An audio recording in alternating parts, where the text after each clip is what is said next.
اچھا، ایک سوال جو اکثر ذہن میں آتا ہے نا کہ ایک عظیم رہنما اس کی ذاتی زندگی کیسی ہونی چاہیے؟ کیا اس میں طاقت کا اظہار ضروری ہے؟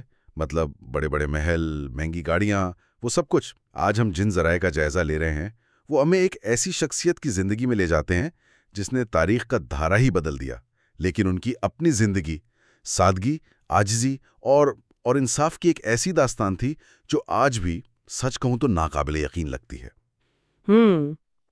ہم بات کر رہے ہیں حضرت ابوبکر صدیق رضی اللہ عنہ کی ذاتی زندگی کی۔ بالکل، اور یہ صرف کوئی تاریخی قصہ نہیں ہے، یہ تو قیادت کے فلسفے پر ایک بہت گہری سوچ ہے۔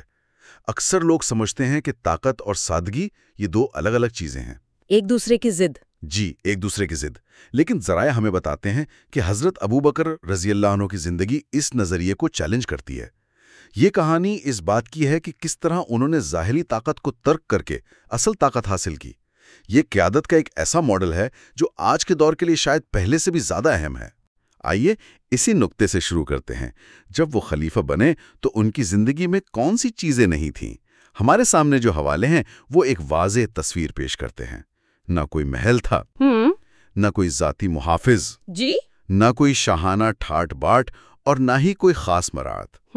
یہ سوچنا بھی عجیب لگتا ہے کہ آدھی عرب دنیا پر حکومت کرنے والے شخص کے پاس وہ کچھ بھی نہیں تھا جو آج شاید ایک چھوٹے سے شہر کا میئر بھی اپنے لیے ضروری سمجھتا ہے۔ اور یہی اس طرز زندگی کا سب سے طاقتور پہلو ہے۔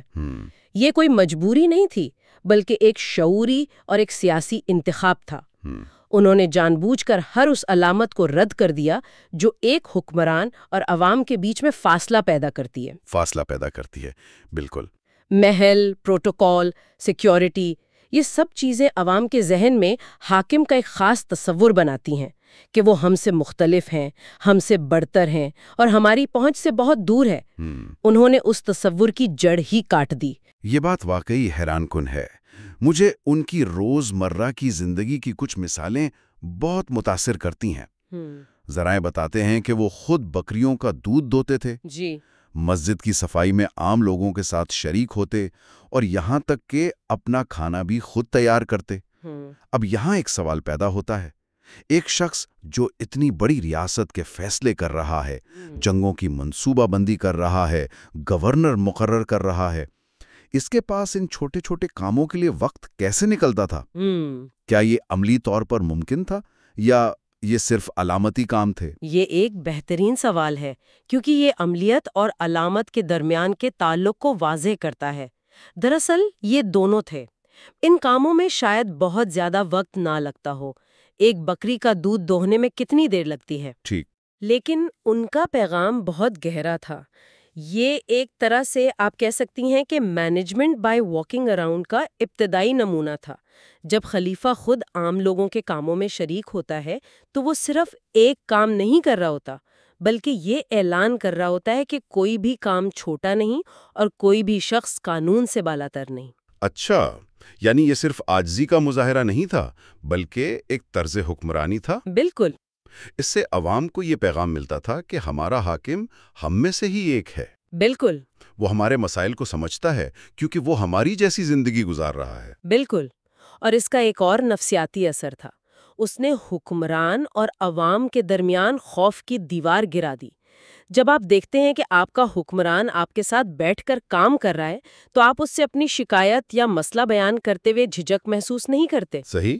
اس سادگی نے حکمران تک رسائی کو آسان بنا دیا، جو انصاف کی فراہمی کے لیے سب سے پہلی شرط ہے۔ ایک اوپن ڈور پالیسی کی حقیقی شکل۔ جی، بغیر کسی دفتر یا ملاقات کے وقت کے۔ اور یہ تعلق صرف ان کے کاموں تک محدود نہیں تھا بلکہ ان کی ظاہری شخصیت سے بھی جھلکتا تھا۔ یہاں سے گفتگو ایک اور دلچسپ موڑ لیتی ہے، ان کا لباس اور حلیہ۔ جی، کیونکہ لباس کبھی بھی صرف لباس نہیں ہوتا، یہ طاقت، حیثیت اور سماجی رتبے کا سب سے واضح اظہار ہوتا ہے۔ ایک حکمران کا لباس عوام سے کتنا مختلف ہونا چاہیے؟ یہ سوال ہر دور میں اہم رہا ہے۔ اور ان حوالوں میں جو تفصیلات ملتی ہیں نا، وہ حیران کر دینے والی ہیں۔ وہ انتہائی سادہ، یہاں تک کہ پرانے کپڑے پہنتے تھے۔ جی۔ اگر کپڑا کہیں سے پھٹ جاتا تو خود ہی اس پر پیوند لگا لیتے کبھی قیمتی یا شاہانہ لباس نہیں پہنا۔ ان کا لباس اس دور کے ایک عام غریب آدمی جیسا ہوتا تھا۔ تو کیا یہ کہنا درست ہوگا کہ وہ جان بوجھ کر اپنی حیثیت کو چھپا رہے تھے؟ میں چھپانے کے بجائے یہ کہوں گی کہ وہ اپنی حیثیت کی نئی تعریف کر رہے تھے۔ اچھا۔ وہ یہ کہہ رہے تھے کہ میری پہچان میرے کپڑوں سے نہیں، میری ظاہری شان و شوکت سے نہیں، بلکہ میرے کام، میرے انصاف اور میرے کردار سے ہونی چاہیے۔ یہ تو بہت انقلابی سوچ تھی۔ جی، بہت انقلابی۔ آج کے دور میں برانڈز اور ڈیزائنر لباس شخصیت کا حصہ سمجھے جاتے ہیں۔ انہوں نے اس کے برخلاف یہ دکھایا کہ اصل شخصیت لباس کے اندر ہوتی ہے، باہر نہیں۔ اسی سلسلے میں ایک بہت ہی جذباتی واقعہ بیان کیا جاتا ہے۔ ایک دن وہ مسجد میں داخل ہوئے اور ان کے لباس پر کئی پیوند لگے ہوئے تھے۔ وہاں موجود لوگ، جو انہیں مسلمانوں کے امیر کے طور پر دیکھتے تھے، اپنے حاکم کو اس حال میں دیکھ کر رو پڑے۔ یہ سوچ کر ہی عجیب لگتا ہے، لوگ اپنے حکمران کی سادگی پر رو رہے ہیں۔ اس منظر کے پیچھے کیا نفسیات تھی؟ یہ آنسو کئی چیزوں کی علامت تھے۔ ایک طرف تو یہ اپنے رہنما سے محبت کا اظہار تھا کہ وہ کتنی مشقت بھری زندگی گزار رہے ہیں، لیکن گہری سطح پر یہ اس بات کا ادراک تھا کہ ان کا حاکم کتنا دیانتدار اور بے غرض ہے۔ اچھا۔ جب لوگ دیکھتے ہیں کہ ان کا لیڈر ذاتی فائدے سے بالاتر ہے تو ان کے دل میں اس کے لیے عزت اور اعتماد پیدا ہوتا ہے۔ صحیح۔ ان آنسوؤں نے دراصل ان کے اور عوام کے درمیان اعتماد کے رشتے کو اور مضبوط کر دیا۔ لوگوں کو یقین ہو گیا کہ یہ شخص ہمارے لیے ہے، اپنے لیے نہیں۔ اور شاید اسی لیے ان کا یہ قول اتنا طاقتور لگتا ہے۔ وقار کردار سے آتا ہے، کپڑوں سے نہیں۔ یہ صرف ایک جملہ نہیں، بلکہ قیادت کا ایک مکمل نظریہ ہے۔ بلا شبہ یہ نظریہ اس سوچ کو چیلنج کرتا ہے کہ طاقت کا اظہار ظاہری چیزوں سے ہوتا ہے۔ یہ کہتا ہے کہ اصل وقار اور عزت اخلاقی مضبوطی، انصاف اور عوام کی خدمت سے حاصل ہوتی ہے، نہ کہ مادی دولت کے دکھاوے سے۔ بالکل۔ یہ اصول آج کی کارپوریٹ دنیا اور سیاست کے لیے ایک بہت بڑا سبق ہے، جہاں لیڈر کی کامیابی کا پیمانہ اکثر اس کی دولت اور طرز زندگی ہوتا ہے۔ یہ ماڈل ہمیں بتاتا ہے کہ اصل کامیابی عوام کے دلوں میں جگہ بنانا ہے۔ ٹھیک ہے، تو ہم نے ان کے طرز زندگی اور لباس پر بات کی، لیکن کسی بھی رہنما کے کردار کا سب سے بڑا امتحان وہ تو مالی معاملات میں ہوتا ہے۔ جی، یہاں آ کر بڑے بڑے دعوے دم توڑ جاتے ہیں۔ اس حوالے سے جو واقعات ملتے ہیں وہ تو اس کہانی کو ایک بالکل نئی سطح پر لے جاتے ہیں۔ آپ نے بالکل صحیح کہا۔ مالی دیانت ہی وہ کسوٹی ہے جو ایک رہنما کے کردار کا اصل امتحان لیتی ہے، اور یہاں حضرت ابو بکر نے جو مثال قائم کی وہ شاید انسانی تاریخ میں بے مثال ہے۔ واقعہ کچھ یوں ہے کہ جب انہیں خلیفہ منتخب کیا گیا تو اگلے ہی دن وہ کپڑے کا تھان کندھے پر رکھے کاروبار کے لیے بازار جا رہے تھے۔ حضرت عمر نے انہیں راستے میں دیکھا اور روکا۔ انہوں نے جو سوال پوچھا وہ بہت بنیادی تھا۔ آپ امت کے امیر ہیں، اگر آپ کاروبار میں مصروف رہیں گے تو خلافت کے امور کون دیکھے گا؟ بہت عملی مسئلہ تھا۔ جی، ایک بہت ہی عملی مسئلہ تھا۔ اور یہ ایک تاریخی موڑ تھا۔ یہاں دو اہم اصولوں کے درمیان تصادم ہو رہا تھا، ایک شخص کا اپنی روزی کمانے کا حق اور ایک حاکم کی اپنی عوام کے لیے ہمہ وقت دستیاب رہنے کی ذمہ داری۔ اس مسئلے کا جو حل نکالا گیا اس نے آنے والی اسلامی ریاست کی مالی پالیسی کی بنیاد رکھ دی۔ تو حل یہ نکالا گیا کہ صحابہ نے مل کر ان کے لیے بیت المال یعنی سرکاری خزانے سے ایک تنخواہ مقرر کی۔ لیکن ذرائع اس بات پر زور دیتے ہیں کہ یہ کوئی شاہانہ وظیفہ نہیں تھا، یہ اتنی معمولی رقم تھی جو صرف ان کی اور ان کے خاندان کی بنیادی ضروریات، روٹی کپڑا مکان، بس وہ پوری کر سکے۔ کوئی آسائش شامل نہیں تھی۔ اب یہاں ایک اہم سوال پیدا ہوتا ہے کہ یہ فیصلہ اتنا انقلابی کیوں تھا؟ اس ایک فیصلے نے حکمرانی کے دو بنیادی اصول وضع کیے۔ پہلا، حاکم کا وقت ریاست کی امانت ہے، وہ اسے ذاتی کاروبار میں صرف نہیں کر سکتا۔ ٹھیک۔ دوسرا، جب حاکم اپنا سارا وقت عوام کو دے تو ریاست کی ذمہ داری ہے کہ وہ اسے فکر معاش سے آزاد کرے۔ تو کیا یہ کہنا درست ہوگا کہ جدید دور میں کانفلکٹ آف انٹرسٹ یعنی مفادات کے ٹکراؤ کا جو تصور ہے اس کی بنیادیں 1400 سال پہلے اس ایک فیصلے سے رکھی جا رہی تھیں؟ بالکل، یہ مفادات کے ٹکراؤ کو ختم کرنے کی پہلی اور شاید سب سے واضح مثال تھی۔ اس نے ذاتی کاروبار اور ریاستی امور کو مکمل طور پر الگ کر دیا۔ اس سے یہ معیار قائم ہوا کہ عوامی عہدہ ذاتی دولت جمع کرنے کا ذریعہ نہیں بلکہ خالصتاً عوام کی خدمت کا ایک موقع ہے۔ یہ شفافیت اور جواب دہی کی بنیاد تھی۔ یہاں تک تو بات سمجھ آتی ہے، لیکن اس کہانی کا جو اگلا حصہ ہے وہ تقریباً ناقابل یقین ہے۔ اپنی زندگی کے آخری لمحات میں انہوں نے وصیت کی کہ خلافت کے دوران انہیں جو تنخواہ ملی اس سے خریدی گئی ہر چیز بیت المال کو واپس کر دی جائے۔ مجھے یہ سمجھنے میں تھوڑی مشکل ہو رہی ہے، وہ تنخواہ تو ان کا حق تھا جو ان کی خدمات کی عوض مقرر کی گئی تھی، اسے واپس کرنے کا کیا مطلب تھا؟ یہ امانت داری کا وہ تصور ہے جو آج کی دنیا میں تقریباً ختم ہو چکا ہے۔ ان کی نظر میں وہ تنخواہ ان کی ذات کے لیے نہیں تھی بلکہ اس عہدے کی ذمہ داریوں کو نبھانے کے لیے ذریعہ تھی۔ اچھا۔ ان کا فلسفہ یہ تھا کہ جب عہدہ ختم ہو گیا تو اس عہدے کی وجہ سے ملنے والی ہر چیز بھی اس کے اصل مالک یعنی عوام کو واپس جانی چاہیے۔ یہ اس بات کا اعتراف تھا کہ میں عوام کا خادم تھا اور اب میں اپنی ذمہ داری پوری کر کے جا رہا ہوں اور یہ رہا آپ کا سامان۔ ایک لمحے کے لیے رک کر سوچتے ہیں، 2 سال سے زیادہ کی حکومت کا کل حاصل اور جو چیزیں انہوں نے واپس کی ان کی فہرست سن کر انسان دنگ رہ جاتا ہے۔ جی، ذرائع بتاتے ہیں کہ کل 3 چیزیں واپس کی گئیں، ایک اونٹ جو سواری کے لیے استعمال ہوتا تھا، پانی پینے کا ایک برتن اور ایک خادم۔ ان کی 2 سالہ خلافت کا کل اثاثہ صرف یہی تھا۔ بس یہی تھا۔ آج کے دور میں کسی چھوٹے سے محکمے کا آفیسر بھی ریٹائرمنٹ پر اس سے کہیں زیادہ اثاثے لے کر جاتا ہے۔ یہ موازنہ ہی ذہن کو ہلا دیتا ہے۔ اگر ہم اسے بڑے تناظر میں دیکھیں تو یہ عمل صرف چند چیزیں واپس کرنے کے بارے میں نہیں تھا، یہ احتساب اور امانت داری کا حتمی مظاہرہ تھا۔ صحیح۔ اس سے یہ نظریہ قائم ہوا کہ قیادت عوام کی طرف سے ایک مقدس امانت، ایک سیکرڈ ٹرسٹ ہے، اور اس امانت کو مدت پوری ہونے پر بغیر کسی ذاتی فائدے کے پوری دیانتداری کے ساتھ واپس کرنا چاہیے۔ یہ عمل ہزاروں تقریروں سے زیادہ طاقتور پیغام دے گیا۔ اس نے آنے والے تمام حکمرانوں کے لیے جواب دہی کا ایک ایسا معیار قائم کر دیا جس تک پہنچنا آج بھی ایک خواب لگتا ہے۔ تو ان سب باتوں کا کیا مطلب ہے؟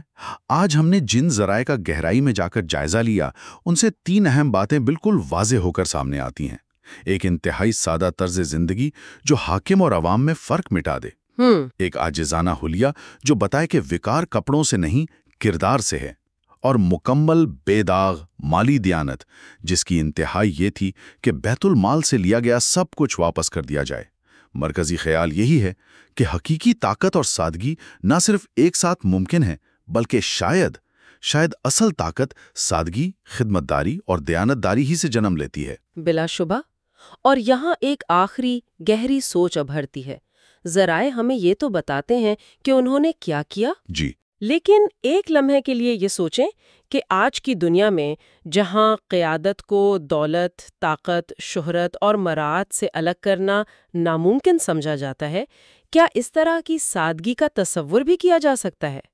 اگر کوئی لیڈر آج ایسا کرنے کی کوشش کرے تو کیا میڈیا اور عوام اسے ایک کمزور یا غیر سنجیدہ رہنما قرار نہیں دیں گے؟ یہ ایک بہت اہم سوال ہے۔ شاید آج کے دور میں ان اعمال کی ہو نقل ممکن نہ ہو۔ شاید نہیں، اور شاید اصل سبق ان کے اعمال کی ہو نقل کرنے میں ہے بھی نہیں۔ اصل سبق ان کے پیچھے چھپی ہوئی روح، اس اسپرٹ کو سمجھنے میں ہے۔ وہ روح ہے خدمت کی، جواب دہی کی، اور ہر فیصلے میں عوام کو اپنی ذات پر ترجیح دینے کی۔ بکری کا دودھ دونا شاید آج کے وزیراعظم کے لیے ممکن نہ ہو، لیکن اس کے پیچھے جو اصول ہے، یعنی عوام سے جڑے رہنا اور ان کی خدمت کو اپنی شان سمجھنا، وہ آج بھی اتنا ہی اہم ہے۔ درست۔ شاید اصل چیلنج یہ نہیں کہ ہم ان جیسے کپڑے پہنیں، بلکہ یہ ہے کہ ہم ان جیسا کردار کیسے اپنا سکتے ہیں۔ یہی وہ جذبہ ہے جو وقت اور زمانے کی قید سے آزاد ہے اور ہر دور کے رہنما کے لیے مشعل راہ بن سکتا ہے۔ اور یہ اصول آج بھی اتنے ہی متعلقہ ہیں جتنے 1400 سال پہلے تھے۔ صحیح۔ اور ان ذرائع میں ایک واقعہ ہے جس نے مجھے واقعی سوچنے پر مجبور کر دیا۔ اچھا؟ ایک شخص نے رات کے اندھیرے میں خلیفہ وقت کا پیچھا کیا، یہ دیکھنے کے لیے کہ وہ کہاں جاتے ہیں۔ تو اس نے دیکھا کہ اسلامی ریاست کا سربراہ ایک نابینا بوڑھی خاتون کے گھر میں جھاڑو دے رہا ہے، سبحان اللہ۔ اور ان کے لیے کھانا پکا رہا ہے۔ یہ دیکھ کر وہ شخص بے اختیار رو پڑا اور بولا، اے ابو بکر، تم نے اپنے بعد آنے والوں کے لیے معیار بہت مشکل کر دیا ہے۔ بہت مشکل کر دیا ہے۔ تو آج ہم اسی مشکل معیار کو سمجھنے کی کوشش کریں گے۔ یہ واقعی ایک حیران کن منظر ہے۔ یہ ہمیں بتاتا ہے کہ ان کی قیادت صرف بڑے فیصلوں یا جنگی حکمت عملیوں کا نام نہیں تھی، بلکہ اس کی بنیاد ایک گہرے ذاتی کردار اور خدمت کے جذبے پر تھی۔ اور یہیں سے ہمیں ان کا پہلا اور سب سے بنیادی اصول ملتا ہے، انصاف۔ جی، اور انصاف پر تو ان کا وہ تاریخی جملہ جو انہوں نے خلافت سنبھالتے ہی اپنے پہلے خطبے میں کہا تھا، جی، تم میں جو کمزور ہے وہ میرے نزدیک طاقتور ہے، جب تک میں اسے اس کا حق نہ دلا دوں۔ اور تم میں جو طاقتور ہے وہ میرے نزدیک کمزور ہے، جب تک میں اس سے حق نہ لے لوں۔ بالکل، یہ سننے میں تو بہت انقلابی لگتا ہے، لیکن میرا سوال یہ ہے کہ کیا یہ صرف ایک نعرہ تھا؟ کیونکہ اکثر ایسے بلند و بانگ دعوے بس دعوے ہی رہ جاتے ہیں۔ دیکھیں، یہ بہت اہم سوال ہے، کیونکہ قول اور فعل کا تضاد ہی لیڈرشپ سے اعتماد ختم کرتا ہے۔ لیکن یہاں یہ صرف ایک نعرہ نہیں تھا، یہ ریاست کی پوری سمت بدلنے والا اعلان تھا۔ اچھا۔ اس جملے نے طاقت کے روایتی تصور کو آپ سمجھیں کہ الٹ کر رکھ دیا۔ عام طور پر ریاست کس کی حفاظت کرتی ہے؟ طاقتور کی، امیر کی، بااثر کی۔ صحیح۔ لیکن یہاں کہا جا رہا ہے کہ ریاست کی پوری مشینری، اس کی ساری طاقت معاشرے کے سب سے کمزور فرد کی پشت پر کھڑی ہوگی۔ یعنی ریاست کی ترجیح ہی بدل گئی۔ اس کی پہلی پرائیورٹی معاشی ترقی یا فوجی طاقت نہیں، بلکہ یہ ہے کہ آخری فرد کو انصاف مل رہا ہے یا نہیں۔ آپ نے بالکل صحیح کہا، ترجیح ہی بدل گئی۔ اس کا مطلب یہ ہے کہ انصاف کے کٹگھرے میں خلیفہ کا اپنا بیٹا اور ایک عام بدو برابر ہے۔ قبیلے کی عصبیت، خاندانی پس منظر، ذاتی تعلقات، یہ سب چیزیں انصاف کی راہ میں رکاوٹ نہیں بن سکتی۔ لیکن کیا یہ ماڈل ایک بڑی اور پیچیدہ ریاست کے لیے قابل عمل ہے؟ آج کی دنیا میں تو طاقتور لابیز انصاف کے نظام پر اثر انداز ہوتی ہیں۔ یہی تو اصل چیلنج ہے۔ حضرت ابوبکر رضی اللہ تعالیٰ عنہ کی ریاست بھی چیلنجز سے بھری ہوئی تھی۔ اندرونی بغاوتیں تھیں، بیرونی خطرات تھے۔ جی۔ لیکن ان کا ماننا تھا کہ ریاست کی اصل طاقت فوج یا خزانے میں نہیں، بلکہ اس کے عدل میں ہے۔ اگر معاشرے میں انصاف ہوگا تو لوگ ریاست کے ساتھ کھڑے ہوں گے۔ اچھا۔ اور اگر انصاف نہیں ہوگا تو آپ کتنی بڑی فوج کھڑی کر لیں، ریاست اندر سے کھوکھلی ہو جائے گی۔ تو ان کے نزدیک انصاف ایک سیاسی ضرورت بھی تھا اور ایک اخلاقی فریضہ بھی۔ انصاف کا یہ اصول تو حکمرانی کی بنیاد ہے، لیکن ذرائع میں جو چیز اس سے بھی زیادہ متاثر کرتی ہے وہ یہ ہے کہ وہ قیادت کو ایک عہدہ نہیں بلکہ ایک خدمت سمجھتے تھے۔ یہ خادم امت والا تصور کیا ہے؟ یہ ان کی قیادت کا دوسرا ستون ہے۔ دیکھیے، آج کل لیڈرشپ کا مطلب کیا ہے؟ اختیار، پروٹوکول، مراعات۔ جی بالکل۔ لیکن ان کے نزدیک لیڈرشپ کا مطلب تھا خدمت، اور خدمت بھی ایسی جو کسی پر احسان نہ ہو بلکہ ایک فرض ہو۔ ذرائع ایسے واقعات سے بھرے پڑے ہیں۔ مثلاً وہ راتوں کو آٹے کی بوریاں اپنی پیٹھ پر لاد کر غریبوں کے گھر پہنچاتے تھے۔ اگر کوئی کہتا کہ میں اٹھا لیتا ہوں تو وہ جواب دیتے، قیامت کے دن میرا بوجھ کون اٹھائے گا؟ اور وہی نابینا بڑھیا والا واقعہ، میں ابھی یہ سوچ رہی ہوں کہ ایک سپر پاور کا حکمراں چھپ کر کسی کے گھر کی صفائی کر رہا ہے۔ یہ کیسے ممکن تھا؟ کیا انہیں یہ فکر نہیں تھی کہ اس سے ان کا رعب اور دبدبہ کم ہو جائے گا؟ یہیں پر قیادت کے دو مختلف ماڈلز کا فرق واضح ہوتا ہے۔ ایک ماڈل رعب اور خوف پر مبنی ہے، دوسرا محبت اور اعتماد پر۔ حضرت ابوبکر رضی اللہ تعالیٰ عنہ کا ماڈل دوسرا تھا۔ ان کا یہ عمل دراصل ایک خاموش پیغام تھا کہ حکمراں عوام سے بڑھتر نہیں بلکہ ان کا خادم ہے۔ اور جو بات اس واقعے کو اور گہرا بناتی ہے وہ اس کا رات کے اندھیرے میں کیا جانا ہے۔ بالکل، یہ بہت اہم نکتہ ہے۔ اس میں دکھاوے یا پبلک ریلیشنز کا کوئی عنصر نہیں تھا۔ جی، کوئی کیمرہ نہیں تھا، کوئی پریس ریلیز نہیں تھی۔ آج کل تو چھوٹے سے فلاحی کام پر بھی تصاویر بنتی ہیں، لیکن یہاں مقصد لوگوں کی واہ واہ سمیٹنا تھا ہی نہیں، صرف اپنے رب کو راضی کرنا تھا۔ صحیح۔ اور یہی خلوص عوام کے دلوں میں وہ اعتماد پیدا کرتا ہے جو بڑی بڑی عمارتیں اور منصوبے پیدا نہیں کر سکتے۔ لیکن ایک عملی سوال ذہن میں آتا ہے۔ ایک سربراہ مملکت کے پاس تو بہت اہم کام ہوتے ہیں، پالیسیاں بنانا، فوجوں کو ہدایات دینا۔ کیا ایسے ذاتی کاموں میں وقت لگانا ریاست کے بڑے کاموں سے توجہ ہٹانے جیسا نہیں؟ بظاہر ایسا لگ سکتا ہے، لیکن گہرائی میں دیکھیں تو یہ عمل ریاست کے سب سے اہم کاموں میں سے ایک ہے۔ وہ کیسے؟ اس سے حکمران کا زمین سے رشتہ جڑا رہتا ہے۔ وہ صرف فائلوں اور رپورٹوں سے عوام کے مسائل نہیں جانتا، بلکہ براہ راست ان کی زندگیوں کو چھوتا ہے۔ جب آپ ایک غریب کے گھر کی تکلیف کو خود محسوس کرتے ہیں تو آپ کی پالیسیوں میں وہ ہمدردی جھلکتی ہے جو ایئر کنڈیشن دفتروں میں بیٹھ کر نہیں آ سکتی۔ اچھا، تو یہ وقت کا ضیاع نہیں بلکہ ایک طرح کی سرمایہ کاری تھی۔ بالکل، بہترین سرمایہ کاری۔ اس سطح کی خدمت اور انصاف کے لیے ایک اور چیز لازم ہے جس کا ذکر ذرائع میں بار بار ملتا ہے، اور وہ ہے عاجزی اور انکساری۔ جی، یہ تیسرا اور شاید سب سے اہم اصول ہے، کیونکہ تکبر وہ کیڑا ہے جو سب سے بڑی قابلیت کو بھی کھا جاتا ہے۔ صحیح۔ اختیار انسان کو مغرور بناتا ہے، لیکن حضرت ابوبکر رضی اللہ تعالیٰ عنہ کی مثال اس کے بالکل برعکس ہے۔ کتاب میں ان کا ایک قول ہے جو وہ اکثر دہراتے تھے، کاش کوئی اور یہ ذمہ داری لے لیتا میرے بجائے۔ یہ بات آج کے دور میں کتنی عجیب لگتی ہے، جہاں لوگ اقتدار کے لیے کیا کچھ نہیں کرتے۔ بالکل، وہ ذمہ داری سے بھاگ نہیں رہے تھے، لیکن اس کے بوجھ کو شدت سے محسوس کر رہے تھے۔ وہ اس منصب کو ایک اعزاز نہیں بلکہ ایک آزمائش سمجھتے تھے۔ اور اسی احساس ذمہ داری کا ایک اور ثبوت ان کا کثرت سے رونا ہے۔ ذرائع بتاتے ہیں کہ وہ نماز میں خطبہ دیتے ہوئے اکثر رو پڑتے تھے۔ جی، یہ ایک دلچسپ نکتہ ہے۔ عام طور پر تو لیڈر سے توقع کی جاتی ہے کہ وہ مضبوط نظر آئے، رونا تو کمزوری سمجھا جاتا ہے۔ اور یہی وہ نکتہ ہے جسے سمجھنے کی ضرورت ہے۔ ان کا رونا اپنی ذات کے لیے نہیں تھا، بلکہ اس عظیم ذمہ داری کے بوجھ اور اللہ کے سامنے جواب دہی کے خوف سے تھا۔ اچھا، یہ اس بات کا اعتراف تھا کہ میں ایک انسان ہوں، میں غلطی کر سکتا ہوں، اور مجھ پر لاکھوں لوگوں کی ذمہ داری ہے۔ تو یہ عاجزی طاقت کیسے ہو سکتی ہے؟ یہ بات تھوڑی وضاحت طلب ہے۔ دیکھیں، جب ایک لیڈر اپنی حدود کو پہچانتا ہے اور خود کو ہر وقت جوابدہ سمجھتا ہے تو وہ انتہائی محتاط ہو جاتا ہے۔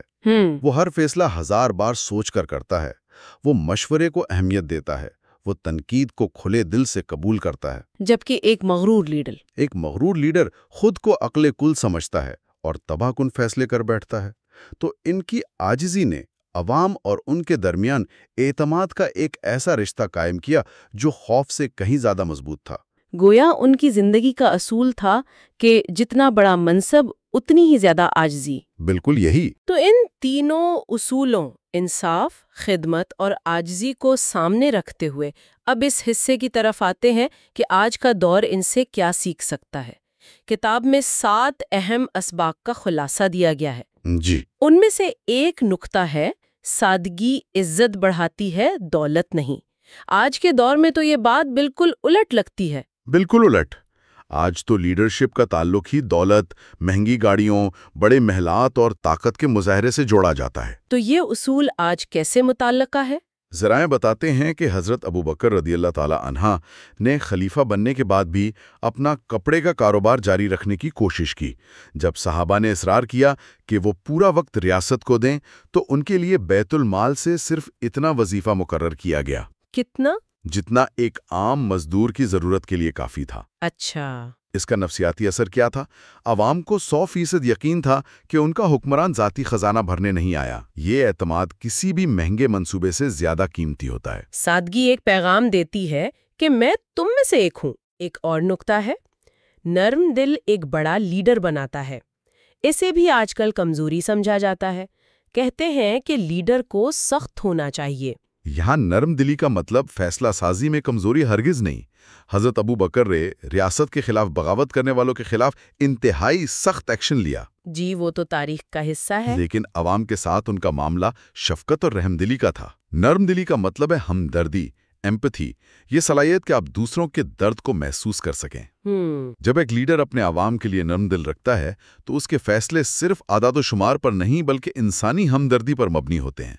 یہ سختی اور نرمی کا امتزاج ہی ایک عظیم لیڈر بناتا ہے۔ یعنی یہ تمام اصول الگ الگ نہیں ہے بلکہ ایک دوسرے سے جڑے ہوئے ہیں۔ یقیناً، آپ عاجزی کے بغیر حقیقی خدمت نہیں کر سکتے، مالی دیانت کے بغیر انصاف قائم نہیں کر سکتے، اور نرم دلی کے بغیر عوام کا اعتماد نہیں جیت سکتے۔ صحیح۔ یہ صرف چند اصول نہیں ہیں بلکہ یہ ایک مکمل اور مربوط طرز حکمرانی کی تصویر پیش کرتے ہیں جس کے مرکز میں انسان اور اس کی فلاح ہے۔ تو ان تمام ذرائع کا حتمی پیغام کیا ہے؟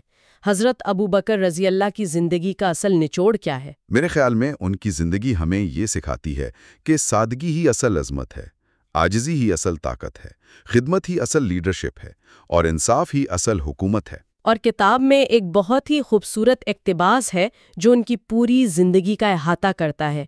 انہوں نے نوکروں کی طرح زندگی گزاری، محافظوں کی طرح عوام کی حفاظت کی، اور اولیاء کی طرح دنیا سے رخصت ہوئے۔ یہ جملہ ان کی شخصیت کے ہر پہلو کو سمیٹ لیتا ہے، ذاتی زندگی میں خادم جیسی سادگی، حکومتی ذمہ داریوں میں محافظ جیسی مضبوطی، اور روحانی طور پر ایک ولی جیسی دنیا سے بے رغبتی۔ واقعی یہ ایک مکمل ضابطۂ حیات ہے۔ ان تمام ذرائع کا جائزہ لینے کے بعد ایک سوال ذہن میں ابھرتا ہے جو ہمارے سننے والوں کے لیے سوچنے کا موقع فراہم کر سکتا ہے۔ جی ضرور۔ ان تمام باتوں میں قیادت کو اختیار اور استحقاق کے بجائے خدمت اور ذمہ داری کے طور پر پیش کیا گیا ہے۔